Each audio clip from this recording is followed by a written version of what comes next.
മക്കളെ എങ്ങനെയാണ് news paper report എഴുതുന്നതെന്ന് നോക്കാം. എന്തൊക്കെയാണ് അതിന്റെ ഫോമാറ്റ്. ഫസ്റ്റ് വൺ നോക്ക്, നമുക്കൊരു ഹെഡ്ലൈൻ ഉണ്ടായിരിക്കണം അല്ലേ. We need to write a headline. ഇത് വളരെ ക്യാച്ചി ആയിരിക്കും, നല്ല അട്രാക്റ്റീവ് ആയിട്ടുള്ള ഒരു തലക്കെട്ട് നമ്മൾ എന്തെങ്കിലും ന്യൂസിന് കൊടുക്കണം. രണ്ടാമത്തത് ബൈലൈൻ. ബൈലൈൻ എന്ന് പറഞ്ഞാൽ എന്താ, റൈറ്റ് ഹിസ് നെയിം.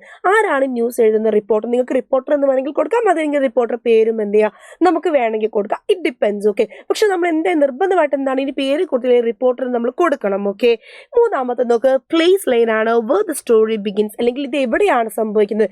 ന്യൂസിന്റെ തുടക്കത്തിൽ തന്നെ നമുക്ക് കാണാൻ പറ്റും ഏത് സ്ഥലത്താണ്. കൊച്ചി ആണെങ്കിൽ കൊച്ചി, കോഴിക്കോടാണ് കോഴിക്കോട്, അല്ലെങ്കിൽ ഇത് എവിടെയാണ് സംഭവിക്കുന്നത് എന്നുള്ളത് നമ്മൾ എഴുതി വെക്കാറുണ്ട് അല്ലേ.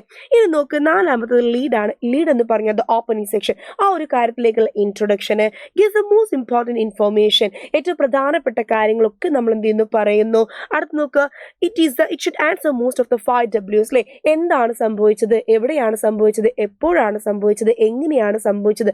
അപ്പോൾ എല്ലാവിധ വിവരങ്ങളും എന്ത് ചെയ്യണം നമ്മൾ ഈ ന്യൂസിൽ ഉൾപ്പെടുത്തണം. സോ ഇത്രയും കാര്യങ്ങൾ, ഈ പറഞ്ഞ 4 ഫോമാറ്റ് എന്ത് ചെയ്യണം നമ്മൾ നമ്മുടെ എന്തിൽ ഉപയോഗിക്കണം, ന്യൂസ് റൈറ്റിംഗിൽ നമ്മൾ ഉപയോഗിക്കണം. ഓക്കെ.